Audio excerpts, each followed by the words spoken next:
Selamat pagi teman-teman semua. Terima kasih kakak. Aku panggil kakak nggak apa-apa ya, supaya nggak bingung soalnya biasa di sekolah minggu nih. Kakak terima kasih karena kakak diberikan kesempatan untuk boleh melayani firman Tuhan bagi teman-teman remaja. Sebelum kita masuk ke dalam perenungan firman, kakak mau ajak kita untuk bersatu di dalam doa. Mari kita berdoa. Bapa yang baik, kami bersyukur sekali Tuhan. Di dalam satu minggu ini Tuhan memelihara kehidupan kami. Kalau di dalam satu minggu ini kami melihat kasih Tuhan begitu nyata, sehingga kami ada pada saat ini untuk datang beribadah kepadamu. Tuhan Yesus, kami mohon berkat-Mu supaya Tuhan tenangkan setiap pikiran kami, tenangkan hati kami, sehingga kami siap untuk mendengarkan firman-Mu. Tuhan berikan kami hikmat, baik hamba yang membawakan maupun adik-adik yang mendengarkan, supaya hanya kebenaran firman-Mu saja yang boleh nyata, boleh terucap, boleh ditegakkan melalui pemberitaan firman pada pagi hari ini. Terima kasih Tuhan Yesus, kami mau serahkan waktu teduh kami, waktu intim kami bersama Engkau hari ini ke dalam tangan pengasihan. Haleluya, amin. Ya, teman-teman, tema kita pada hari ini sangat mudah sekali ditebak pastinya.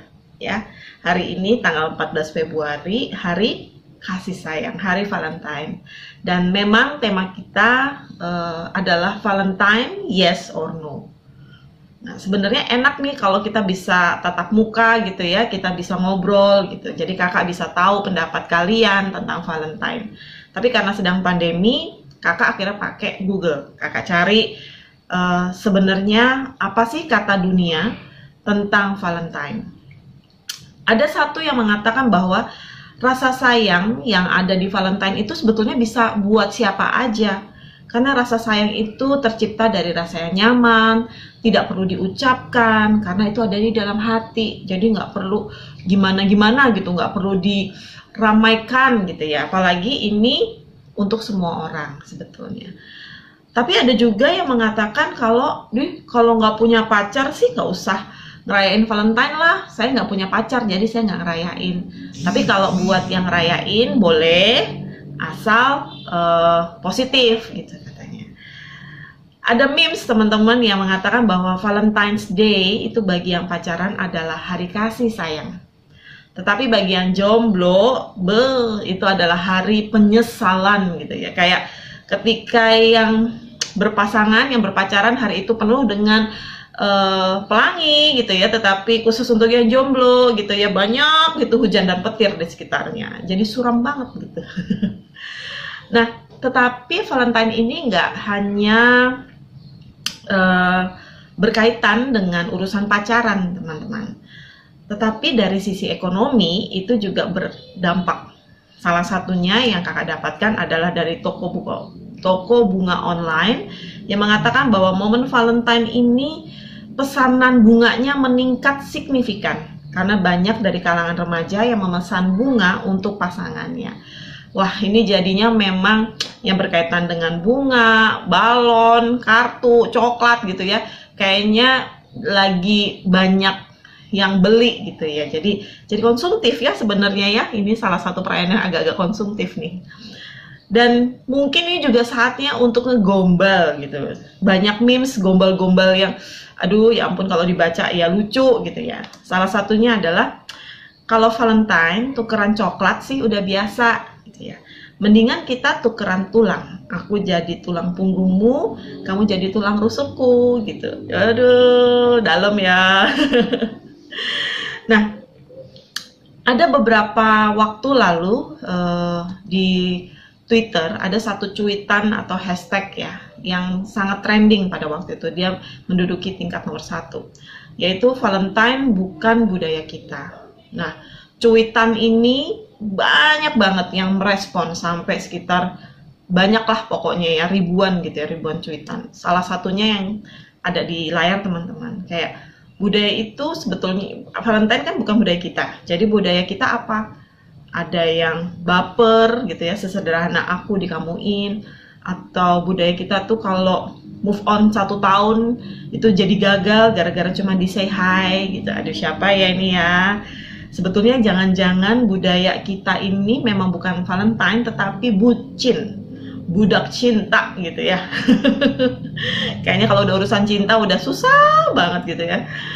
Ada juga yang mengatakan bahwa Valentine bukan budaya kita, tetapi budaya kita adalah ngerasa cemburu, padahal bukan siapa-siapa. Posesif banget ya. Iya. Nah, teman-teman, kalau memang Valentine bukan budaya kita, lalu ini sebetulnya budaya siapa gitu ya. Ada beberapa banyak latar belakang cerita yang memulai cerita tentang Valentine ini. Salah satunya adalah tentang kisah hidup pendeta Valentine yang hidup pada zaman pemerintahan Claudius II di Roma. Jadi ceritanya si Kaisar Claudius II ini orangnya sangat hobi banget perang.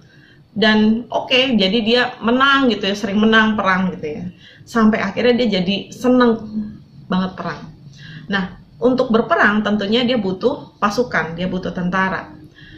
Nah, kalau sebentar-sebentar perang sih nggak apa-apa ya, tapi kalau perangnya terus-menerus, ternyata para tentara-tentara ini nih juga merasa, aduh gimana ya, mereka kepikiran orang tuanya, mereka kepikiran oleh istrinya, juga mungkin ada pasangannya gitu ya. Mereka bilang, ini kalau perang mulu kapan meritnya gue gitu kan. Nah, akhirnya karena nggak fokus, si Claudius ini bikin peraturan bahwa tidak boleh ada yang menikah selama mereka jadi tentara. Nggak boleh pacaran, nggak boleh kontak keluarga, pokoknya nggak boleh nikah gitu. Duh, kasihan ya sebenarnya ya. Nah, pendeta Valentine melihat ada situasi yang sulit yang dia lihat di beberapa pasangan muda pada waktu itu. Yang memang mereka harus pergi berperang, tetapi sebetulnya mereka ingin masuk ke dalam sebuah pernikahan yang kudus bersama pasangannya. Akhirnya pendeta Valentine berinisiatif secara diam-diam, dia menikahkan beberapa pasangan muda gitu ya, yang ikut tentara, satunya yang istrinya di rumah gitu. Tapi akhirnya ketahuan teman-teman, dan akhirnya dipancung, dihukum dia di tanggal 14 Februari. Sebetulnya latar belakangnya agak dark ya, bahwa ada satu pengorbanan yang luar biasa dari Bapak Pendeta Valentine yang membuat seorang atau sepasang kekasih itu bisa bersatu dalam pernikahan yang kudus. Sampai akhirnya tanggal matinya Pendeta Valentine ini dijadikan satu kesempatan bagi orang untuk merayakan Hari Cinta Kasih atau Hari Kasih Sayang. Dan sampai sekarang pun Valentine itu masih dianggap sebagai time to show love gitu ya. Dari yang imut-imut gitu ya, dari ya kita ngasih bunga ke pasangan yang kita suka, kita kasih coklat ke orang yang kita sayangin gitu ya. Tapi seringkali sekarang Valentine pun masuk ke dalam sebuah ekstrim, sebuah pesta gitu ya. Pesta yang nampaknya dibungkus dalam wadah kasih sayang gitu ya, tetapi sebetulnya di dalamnya banyak sekali hal-hal yang tidak berkenan di hadapan Tuhan. Karena dianggap bahwa Valentine itu adalah waktu untuk kebebasan orang itu untuk mengekspresikan cintanya, baik dalam kekudusan ataupun tidak, itu bukan masalah gitu. Jadi ada banyak pemahaman, pemikiran yang di luar sana tentang kasih, tentang cinta, yang sebetulnya kita juga bingung ya, kita ikut yang mana nih gitu. Nah, hari ini kita mau belajar dari satu perikop, 1 Korintus 13 ayat 1 sampai 9 tentang kasih. Nah, kita akan minta teman kita Ina untuk membacakan perikop ini bagi kita. Silakan Ina. 1 Korintus 13 ayat 1 sampai 9. Kasih. Sekalipun aku dapat berkata-kata dengan semua bahasa manusia dan bahasa malaikat, tetapi jika aku tidak mempunyai kasih, aku sama dengan gong yang berkumandang dan canang yang gemerincing. Sekalipun aku mempunyai karunia untuk bernubuat dan aku mengetahui segala rahasia dan memiliki seluruh pengetahuan, dan sekalipun aku memiliki iman yang sempurna untuk memindahkan gunung, tetapi jika aku tidak mempunyai kasih, aku sama sekali tidak berguna. Dan sekalipun aku membagi-bagikan segala sesuatu yang ada padaku, bahkan menyerahkan tubuhku untuk dibakar, tetapi jika aku tidak mempunyai kasih, sedikit pun tidak ada faedahnya bagiku. Kasih itu sabar. Kasih itu murah hati. Ia tidak cemburu. Ia tidak membanggakan diri dan tidak sombong. Ia tidak melakukan yang tidak sopan dan tidak mencari keuntungan diri sendiri. Ia tidak pemarah dan tidak menyimpan kesalahan orang lain. Ia tidak bersuka cita karena ketidakadilan, tetapi ia bersuka cita karena kebenaran. Ia menutupi segala sesuatu, percaya segala sesuatu, mengharapkan segala sesuatu, sabar menanggung segala sesuatu. Kasih tidak berkesudahan. Nubuat akan berakhir. Bahasa roh akan berhenti. Pengetahuan akan lenyap. Sebab pengetahuan kita tidak lengkap dan nubuat kita tidak sempurna. Terima kasih Ina untuk pembacaan firman pada pagi hari ini. Teman-teman, kalau bicara tentang kota Korintus itu adalah kota yang sangat besar dan sangat maju. Kenapa? Karena kota Korintus adalah kota perdagangan. Jadi banyak orang datang ke kota Korintus dengan membawa budayanya, dengan membawa latar belakang mereka masing-masing di dalam kota itu yang memberikan banyak warna, banyak kemajuan di dalam kota Korintus.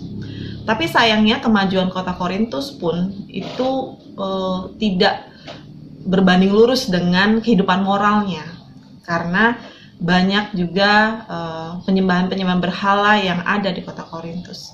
Dan ini menjadi tantangan bagi para jemaat di Korintus.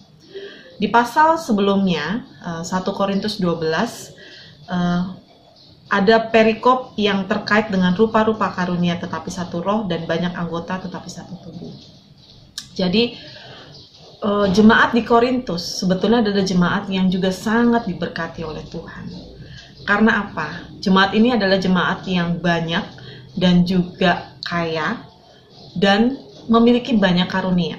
Disebutkan di situ mereka bisa berbahasa roh, mereka bisa bernubuat, memiliki pengetahuan yang luar biasa, melakukan pekerjaan iman yang luar biasa. Namun hidup yang dipenuhi dengan kegiatan agama ini ternyata belum tentu menyenangkan hati Tuhan. Bahkan disinyalir ada juga orang-orang yang melakukan praktek-praktek keagamaan seperti berbahasa roh gitu ya. Tetapi sebetulnya dia nggak percaya sama Tuhan Yesus. Gitu. Jadi masalahnya di mana? Di jemaat Korintus yang begitu kaya dengan karunia ini, tetapi kenapa masih tidak cukup di hadapan Tuhan? Ternyata di dalam kekayaan karunia mereka, di saat yang sama, mereka kekurangan kasih.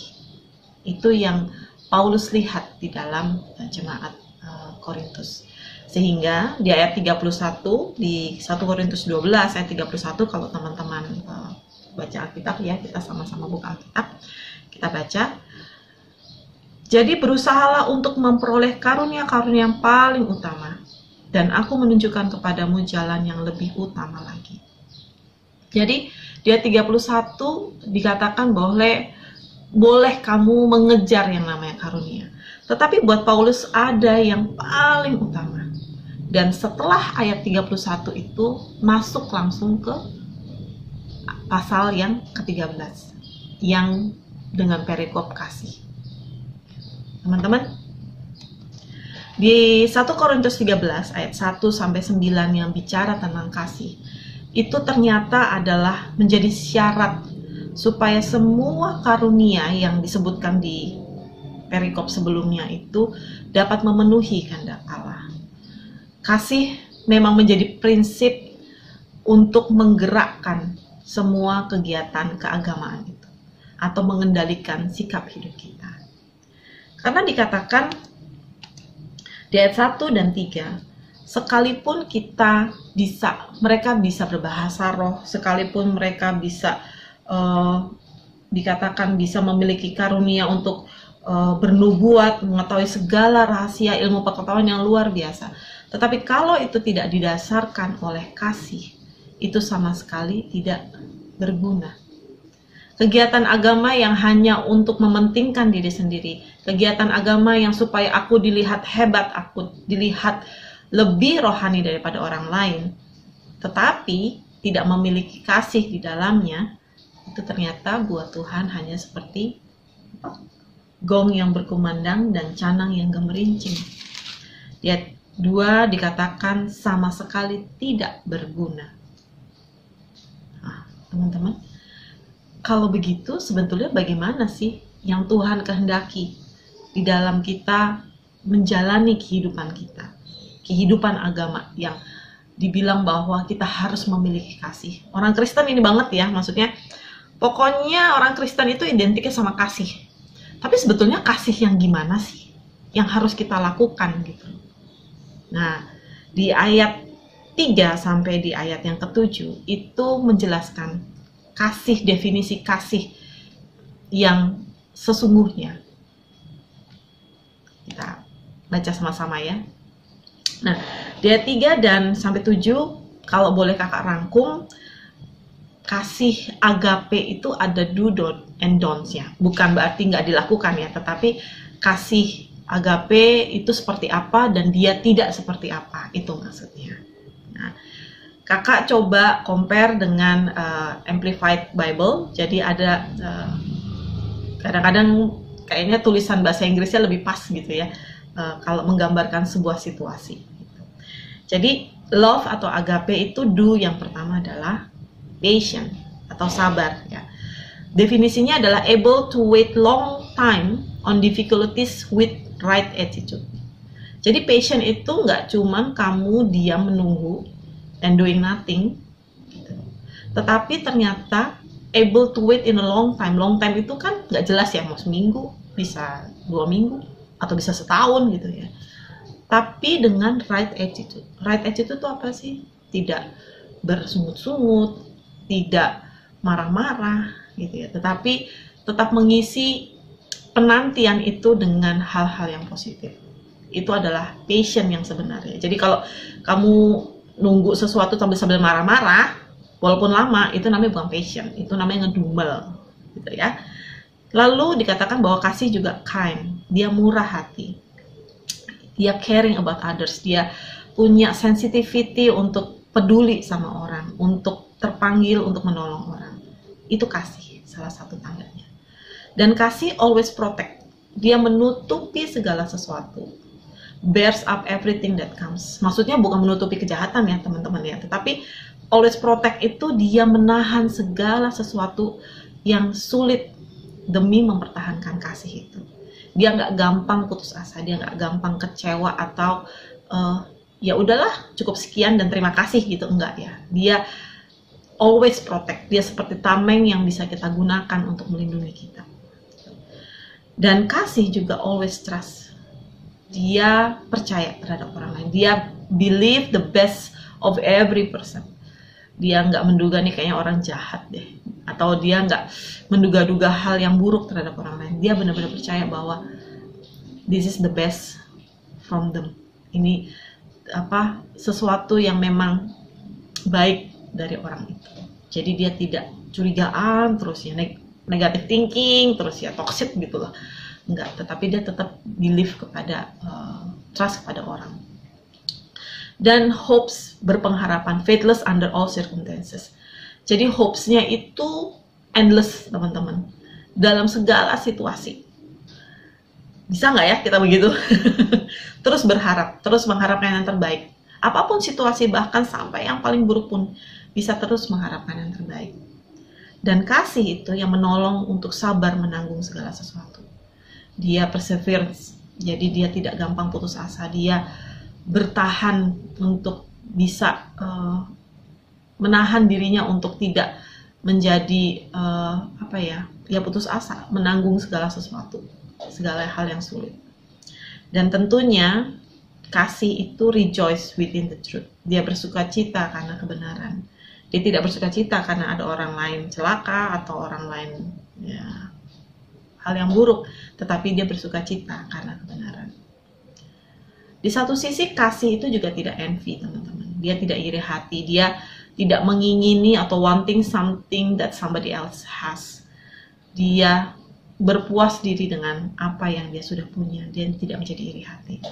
Kasih juga tidak cemburu. Kalau di Alkitab kita bilangnya cemburu, tapi kalau di Amplified dijelasin bahwa dikasih penjelasan sedikit bahwa boils over jealousy. Jadi bukan jealous yang berapi-api yang sampai mematikan, teman-teman. Karena Tuhan juga cemburu kan kalau kita duakan. Tetapi cemburunya Tuhan tidak pernah mematikan manusia. Dan kasih sendiri bersukacita karena tidak bersukacita karena ketidakadilan. Jadi nggak bersenang-senang di atas penderitaan orang lain. Dia tidak boast, tidak sombong. Dia tidak self-seeking, mencari keuntungan buat dirinya sendiri. Jadi kasih agape itu judulnya pengorbanan sebenarnya. Dia tidak mencari keuntungan buat dirinya sendiri, tetapi dia mencari apa yang terbaik buat orang lain. Dan kasih agape tidak mudah marah, not easily anger. Nggak senggol bacok ya, dikit-dikit marah, dikit-dikit sensitif, dikit-dikit merasa tersinggung, baru diomongin dikit aja ditegur sedikit tersinggungnya luar biasa. Enggak, sayang. Kalau namanya kasih agape, dia sangat lembut, dia menjadi orang yang tidak mudah marah, dan tentunya dia tidak menyimpan kesalahan orang lain, dia tidak mendendam. Kasih agape tidak pernah mendendam dan tidak sopan. Nah, kasih agape sendiri adalah kasih Allah, adik-adik. Jadi Allah, kalau kakak boleh put Allah sebagai pelaku kasih ini sendiri ya, karena memang dia adalah kasih. Inilah dia, inilah Allah Bapa kita yang begitu sabar sama kita. Dia able to wait long time on difficult with right attitude.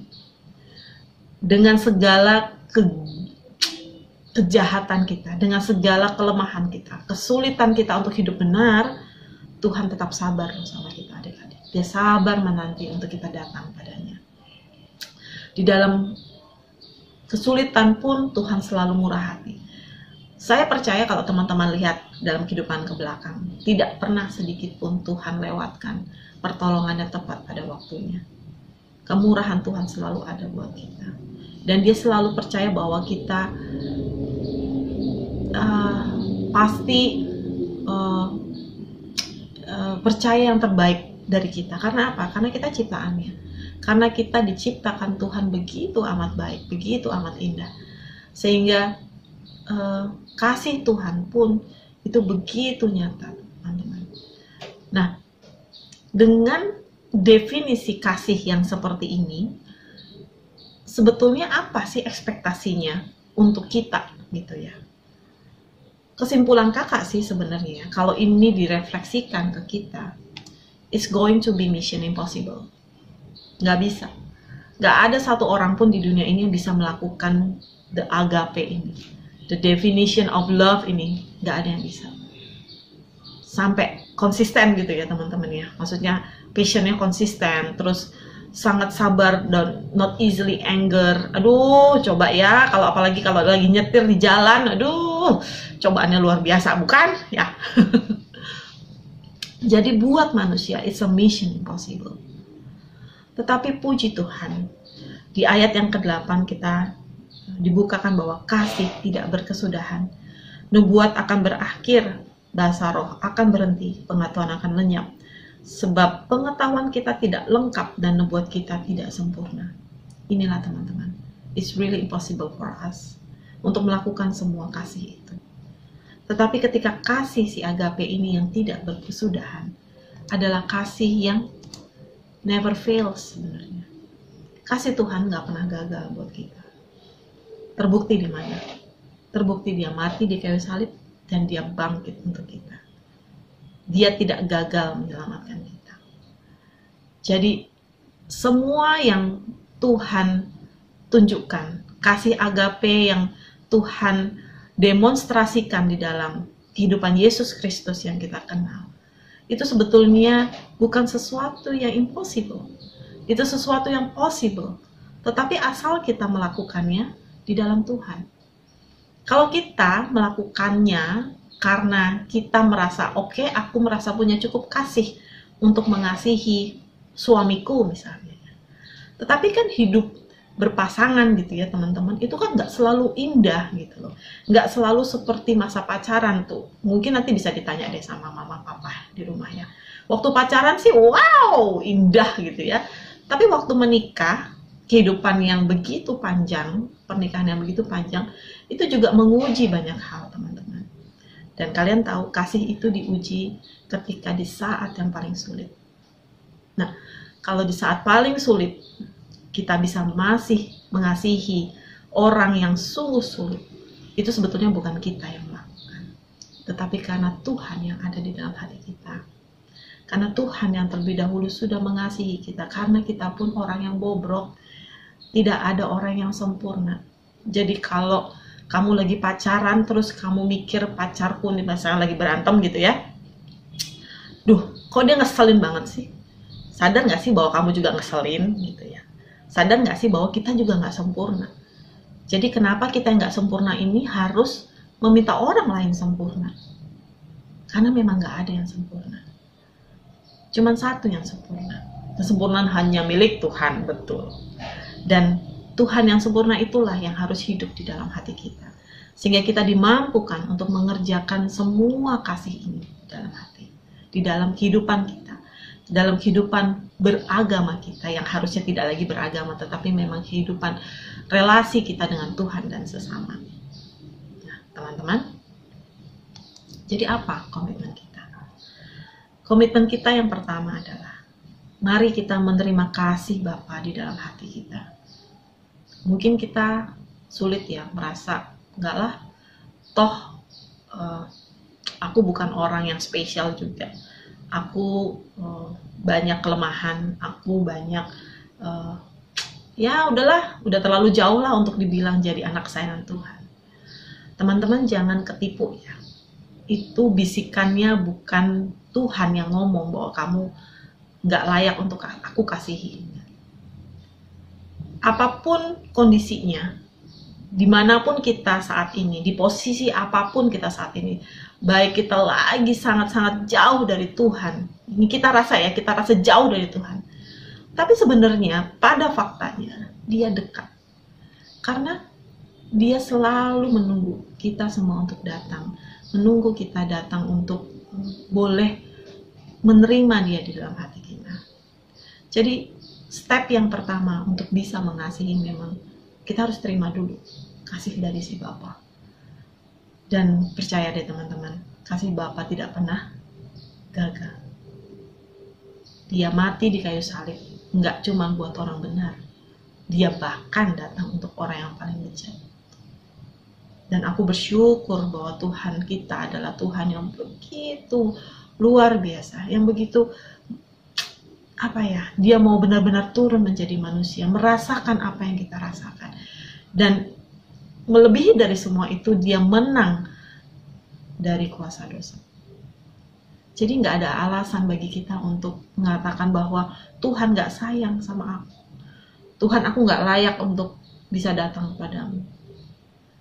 Ini bukan kita yang sok pengen datang ke Tuhan, tapi ini masalahnya Tuhan yang berinisiatif datang dulu ke dalam hati adik-adik, ke dalam hati teman-teman, untuk meminta, ayo bawa aku ke dalam hatimu, karena kamu sudah ada di dalam pelukanku. Dan ketika kita sudah menerima kasih Bapa di dalam hati kita, hiduplah di dalam kasih Bapa. Maksudnya apa hidup di dalam kasih Bapa? Adik-adik lihat ya, di gambar yang kedua itu ada tangan orang dewasa menggenggam tangan anak kecil. Sebenarnya yang namanya tangan orang dewasa itu bisa digambarkan tangannya Tuhan yang menuntun kita. Tapi memang kadang-kadang kita tuh suka kayak anak kecil, maunya lari sana, lari sini gitu kan, lepas dari tangan Tuhan gitu kan. Nah, penting untuk kita belajar taat, hidup dalam genggaman Tuhan. ketika kita sudah mulai merasa, kenapa sih gue harus maafin dia? Itu kan sebetulnya sesuatu yang manusiawi dong. Kalau gue disakitin terus gue harus maafin, itu kayaknya nggak umum lah kalau di dunia gitu. Tetapi masalahnya ketika kita sudah dimenangkan oleh Tuhan dan hidup di dalam kasih Bapa, kita mau belajar taat untuk bisa mengampuni orang tersebut. Ingat ya teman-teman, kalau teman-teman bisa mengampuni orang lain, itu bukan kekuatan teman-teman, tetapi itu karena Tuhan yang dalam hati kita. Dan bersyukurlah ketika kita bisa mengampuni, mengucap syukurlah, karena itu tandanya Tuhan beserta dengan kita. Dan sukacita yang meluap-luap itu, yang teman-teman rasakan ketika Tuhan ada di dalam hati kita, itu yang mendorong kita untuk bisa melakukan kasih Bapa. Di gambar yang ketiga ada banyak tangan yang saling menopang satu dengan yang lain. Jadi kasih itu nggak pernah berhenti di kita loh teman-teman. Kasih itu selalu bergulir ketika kita memberikan kasih dan orang tersentuh dengan kasih kita. Orang ini bisa melakukan kebaikan lagi kepada orang lain. Jadi mungkin kasih kita cuma satu, tetapi Allah kita yang besar bisa membuat kasih kita yang kecil itu menjadi luar biasa. Karena Allahnya yang besar, bukan kitanya yang besar, bukan kitanya yang keren, bukan kitanya yang kuat. Tetapi karena kasih, karena kuasa Tuhan yang besar, yang memampukan dari tindakan kasih kita yang mungkin sangat sederhana, memberikan impact yang besar kepada orang lain. Ya, jadi yang pertama, mari kita terima kasih Bapa di dalam hati kita. Setelah itu hiduplah di dalam kasih Bapa, dalam ketaatan, di dalam relasi yang baik dengan Tuhan. Dan ketika kasih itu boleh kita rasakan, itu mendorong kita untuk melakukan kasih Bapa pada sesama kita. Terakhir, jadi kesimpulannya apa? Yes, Valentine might be a culture, but agape definitely a lifestyle. Kakak berharap melalui perenungan firman hari ini kita boleh dibukakan bahwa kasih Tuhan itu bukan sesuatu yang tidak bisa kita rasakan. Kasih Tuhan itu sangat dekat sama kita, hidup di dalam kita, dan it's becoming a lifestyle. Menjadi lifestyle kita hari demi hari, merasakan kasih Tuhan, hidup dalam ketaatan, didorong untuk melakukan kebaikan. Itu adalah lingkaran yang tidak terputus yang menjadi lifestyle kehidupan kita hari lepas hari. Amin. Mari kita bersatu di dalam doa. Bapa yang bertahta di dalam kerajaan surga, kami bersyukur Tuhan karena definisi kasih yang begitu banyak, yang begitu sulit, sudah Engkau demonstrasikan terlebih dahulu di dalam kehidupan-Mu ketika Engkau menjadi manusia. Dan semuanya itu dimenangkan oleh Engkau ketika Engkau mati di kayu salib dan bangkit. Dan ini yang menguatkan kami Tuhan, bahwa Roh Kudus yang Tuhan letakkan di dalam hati kami, itulah Roh Kudus yang memampukan kami untuk bisa mengerjakan kasih di dalam kehidupan kami hari lepas hari Tuhan. Tuhan, hari ini kami mau berdoa untuk kami yang mungkin masih kesulitan menerima Engkau di dalam kehidupan kami. Mungkin kami yang merasa tidak layak, mungkin kami yang merasa kecewa dengan kasih Bapa yang kami terima di dunia. Tapi kami saat ini Tuhan terbuka ya Bapa. Kami mau terima kasih Bapa yang sesungguhnya daripada Tuhan. Mungkin kasih manusia mengecewakan, tetapi kasih Tuhan tidak pernah gagal di dalam kehidupan kami. Kami terbuka ya Tuhan untuk menerima Tuhan Yesus di dalam hati kami. Sehingga hati kami boleh terus dipenuhi oleh cinta Tuhan. Dan cinta inilah yang membuat kami bisa taat untuk menjalani hidup hari lepas hari bersama dengan Engkau.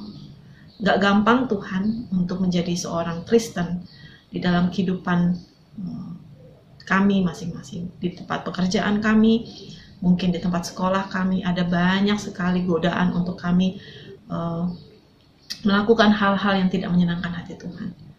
Genggam tangan kami Tuhan. genggam hati kami, kuatkan kami untuk terus berjalan bersama dengan Engkau, sehingga memutih rambut kami nanti Tuhan, kami tetap menjadi milik kepunyaan-Mu Tuhan, menjadi orang-orang yang boleh memberikan dampak yang luar biasa.